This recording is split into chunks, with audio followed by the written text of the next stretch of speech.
is your, your view of that use of force during that time period? Totally unnecessary. Oh. What do you mean? Well, first of all, pulling him down to the ground, face down, and putting your knee on the neck for that amount of time is just uncalled for. I saw no reason why the officers felt they were in danger, if that's what they felt. And that's what they would have to feel to be able to use that kind of force. So, in your opinion, should that restraint have stopped once he was handcuffed and prone on the ground? Absolutely. Whoops. That was devastating. That's where we left off last week. This is now week 2 in the trial of Derek Chauvin, the man who is accused of murdering George Floyd in front of everybody's eyes, everybody's ears. And what you see the prosecution doing is building their case based on their opening statement. They tell you what they're going to tell you, and then they show you what they're going to tell you, and then at the end, in the closing, they will tell you what they told you. That is a successful prosecution. And so what they've begun to do is prove their opening statement true. And their opening statement was very simple. Their opening statement was that there was an unlawful use of force against George Floyd that led to his death, that caused his death. So we started out, week 1, the very first witness that we heard was Jenna Scurry. Jenna Scurry was the 911 operator who took the first call for service. She actually testified that she thought that her video screen that was showing her a city camera of the of Cup Foods had frozen because the police officers didn't move. They just stayed on the neck of George Floyd for so long. Turns out it was 9 minutes and 29 seconds that she thought that the camera had frozen. Her instincts told her something was horribly wrong on this call. And so she then called the sergeant. The sergeant is the person who is the frontline supervisor for patrol officers. The sergeant was Sergeant Pfluger. Sergeant Pfluger went to the call, okay? When he got there, he was not told by Derek Chauvin or any of the other officers that they had been standing on George Floyd's neck. They just left that part out, okay? Now remember that the 911 operator, Jenna Scurry, had called him because something felt wrong and it looked really wrong to her. And so now you have the sergeant on duty responding to her call to go out there and see what happened. Well, he said that, first of all, if they had him in handcuffs, they should have sat him up, okay? He should have been sat up or rolled on his side, because when your hands are literally tied behind your back, your chest muscles expand, and if you're laying prone on the ground on top of your chest, and then you have a human being on top of you on top of that, you're probably not going to be able to breathe, and you probably will asphyxiate, all right?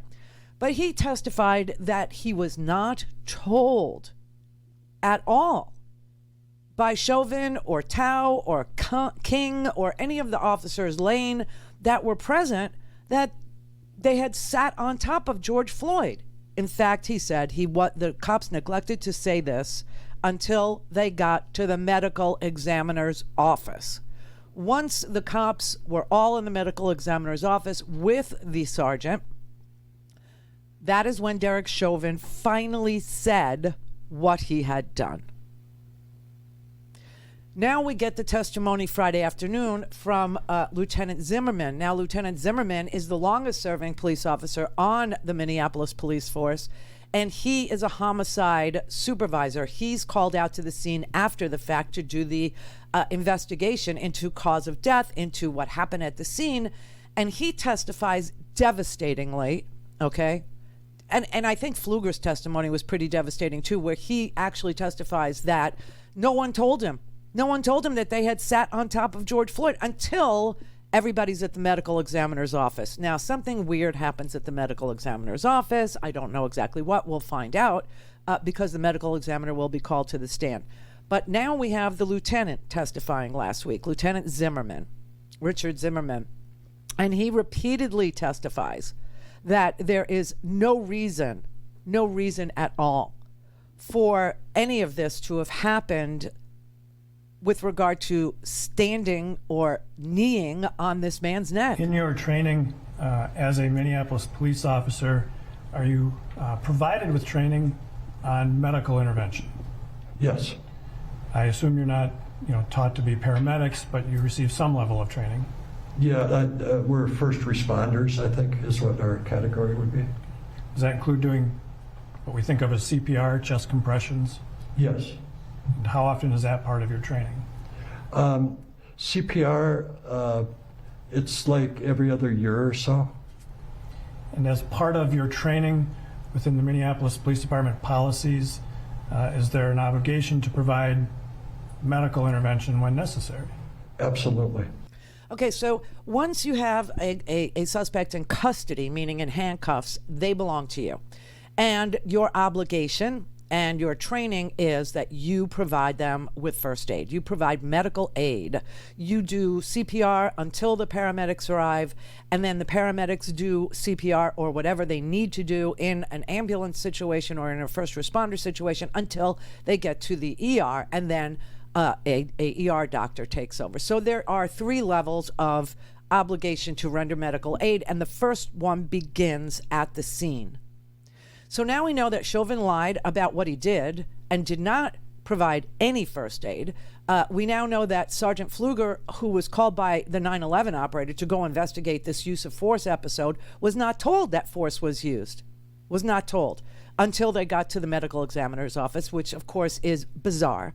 And then you have the homicide investigator show up at the scene, and he testifies to the fact that the use of force was absolutely unnecessary. It was overkill, literally, and that there was a requirement to provide first aid. Okay, so that brings us up to date, sort of, kind of. Now we have the highest ranking officer in the Minneapolis police force. We now have the chief of police on the stand today, whose name, as you know, is Arredondo. Okay.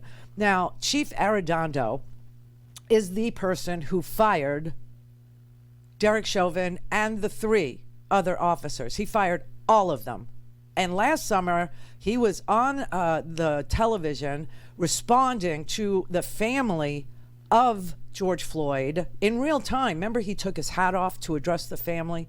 And he said what happened here, doesn't seem right. And that these people would be fired because it was wrong what he saw on that videotape. So this morning he's been testifying, and when somebody first takes the stand, they're asked a lot of qualifying questions. And those questions go to, what is your job? How old are you? How long have you been on the force? What were your different positions on the force as you rose to the chief of the Minneapolis Police Department? And so we've been listening to all of that this morning, finding out what his experiences have been, and 2 years here and 2 years there, and then the training that he goes through every year, and then the updating of the post-training, which is, peace officers training that he does all the time, and how they now are trained on Narcan. They're now trained on, CPR regularly. They're trained on rendering aid. They're trained on use of force. Right? And so we're now getting into the sort of the way you approach a suspect. And he's just testified that there's a graph, and the graph says that you arrive in a neutral posture, you have to respect and trust the suspect, and then proceed.